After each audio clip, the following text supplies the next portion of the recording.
right, Friday is just about here. The weekend is going to start on a hot and humid note. Jeff Lawson is telling us it's going to feel like it's in the 90s. Yeah, actually the air temperature will even probably barely creep up into the 90s, but it will feel even hotter than that. Right now I want to start though showing you, in case you're heading out, maybe coming home from third shift, going to third shift, whatever. Maybe just staying out late for whatever reason. You can see there are a couple of sprinkles out there, but nothing of any kind of substantiality at all. Very, very isolated showers today. A little bit of precipitation across the area, but the big headlines, that's what we're talking about for, is it still? Yeah, it's before midnight. I was going to say, wanted to make sure it was for tomorrow, not later today. But as we take a look at the headlines here, they're supposed to be coming up. Let me step out of here for a second and see what's the deal with these things not showing up. Okay, not going to show up. So anyway, what we're going to be talking about when I come back in a few minutes is temperatures that will be around 90, but they're going to feel like 92 to 98. Find out how long that lasts and our rain chances when I come back. All right, thanks, Jeff. A Williamsburg woman died today while skydiving at a festival in South Carolina. We learned the 69-year-old woman was a professional skydiver who had successfully completed more than 15,000 skydives. The incident happened at the annual Carolina Fest in Chester County. Authorities say the woman safely deployed the parachute, but there was a malfunction.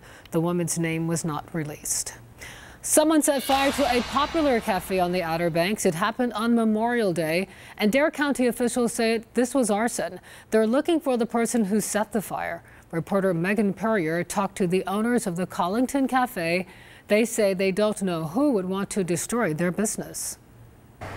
The Collington Cafe in Kitty Hawk has been open for nearly 30 years. Here we've done just about 1 million dinners in 30 years. We do 30,000 a year. But owners Kenneth and Carlin Pearl say that almost changed Monday morning. I just cried. It's like my baby. The storm door had burst, and I mean, it was just charred everywhere. And the thought that someone, I kept saying, "You sure this is arson?" They're like, "We're positive it's arson." Shattered glass, scorched siding, and blackened trees are all that remain of the 12:50 a.m. fire. That's the hardest part, is just trying to figure out why. I mean, who would do something like this? A neighbor heard a boom and saw flames in the sky from her porch. But police tell the Pearls it was no accident. There was a pile of debris in front of the door on top of a mat, obviously soaked with either diesel fuel or gasoline. Kenneth says the suspect poured a line of gasoline to that pile along the side of his restaurant, lit it, and ran. To have a fire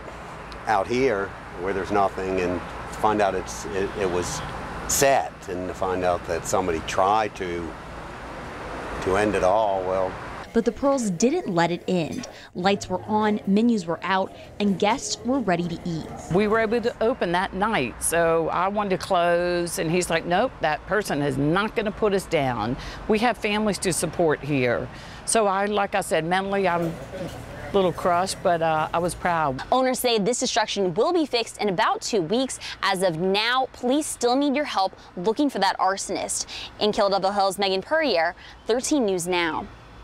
Beginning at midnight, President Trump will impose tariffs ranging from 10 to 25% on steel and aluminum that is shipped from the European Union, Canada, and Mexico.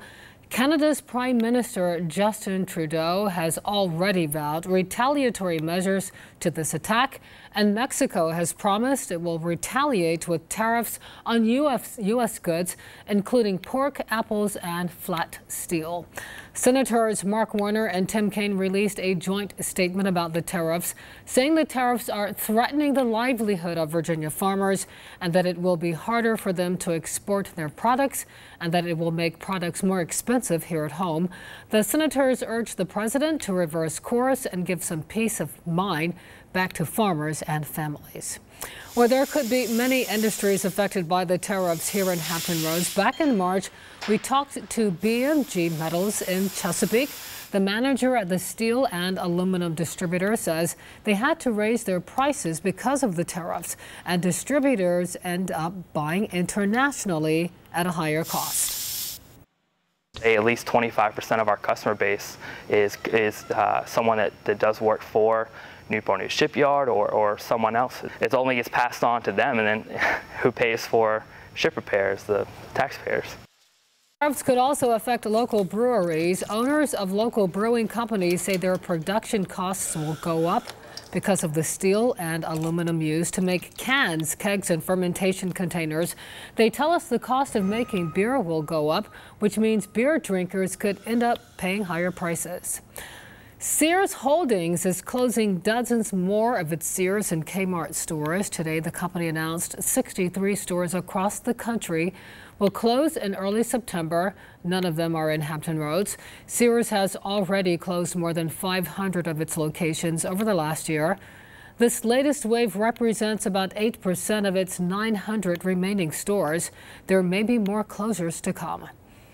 Elementary school students in York County could soon be given a lot more time out on the playground. There is a discussion underway, a push to increase the amount of recess students receive each day at school. Robert Boyd has the story. Well, if you're like me, the best part of elementary school was, of course, recess. And now there's a plan to double the amount of recess at all 10 elementary schools in York County, and it all counts as class time. Connor is in 4th grade. Climbing on the jungle gym is part of his daily routine, so he loves the idea of getting even more time to monkey around. I think it's the best because recess is the best. In April, Governor Ralph Northam signed a bill allowing 15% of all instructional time in elementary schools to be used for recreation or recess. It's just a benefit all the way around for the children. They just need a break, throughout the day. York County School Board member Michael Anderson immediately began holding meetings with parents. He's pushing York County to increase recess from 20 minutes a day to 40 minutes a day. Studies have shown that it helps increase the cognitive skills, emotional stability, the physical well-being of the student. Ideally, Anderson would like to see the 40 minutes split into 2 breaks, one in the morning and one in the afternoon. He says the majority of parents are in agreement. Get that fresh air, get that oxygen, get that sunshine so they can get back in the classroom and focus, maybe get those wiggles out. A little bit of relaxation, extra relaxation at school would probably help reduce stress for kids. When it's time to sit, you'll have the exercise that you've needed to be able to sit and concentrate on what the teacher has to say. As for Connor, he says the harder he plays, the harder he studies. If there's like a big test like the SOL, you go out for recess, you get ready for it. You're excited. The York County School Board is expected to discuss formal plans to increase recess in the upcoming weeks, which would make them the first school district in Hampton Roads to do so. In York County, Robert Boyd, 13 News Now. New information about a pit bull accused of attacking people and dogs in a Hampton neighborhood. We brought you this story earlier this week. A pit bull allegedly broke through a fence twice in recent months, attacking a woman and 2 dogs back in February, then breaking out again over the weekend and killing a dog. We were there as animal control took the dog away Tuesday. The pit bull's owner, Jessica Person, called the incident a freak accident. Police tell us she is charged with 2 counts of dangerous dog and 2 counts of dogs attacking while at large. The pit bull remains at the animal shelter on a court hold. That police situation in Portsmouth we told you about last night led to an arrest in a double shooting investigation. Police took Juwan Wells into custody last night on Lake Shores Drive. We're told he shot 2 men on Virginia Avenue earlier this week. It took police and tactical teams more than 6 hours to take him into custody. Wells is charged with multiple counts of attempted murder, assault, and weapons offenses. That double shooting on Virginia Avenue was one of 3 shootings that happened in Portsmouth this week. It happened Monday night. The following night on Tuesday, a boy was shot in the same area, also on Virginia Avenue. And a short time after the boy was shot, a man was shot on Merrimack Drive. Police have not made arrests in those 2 shootings from Tuesday.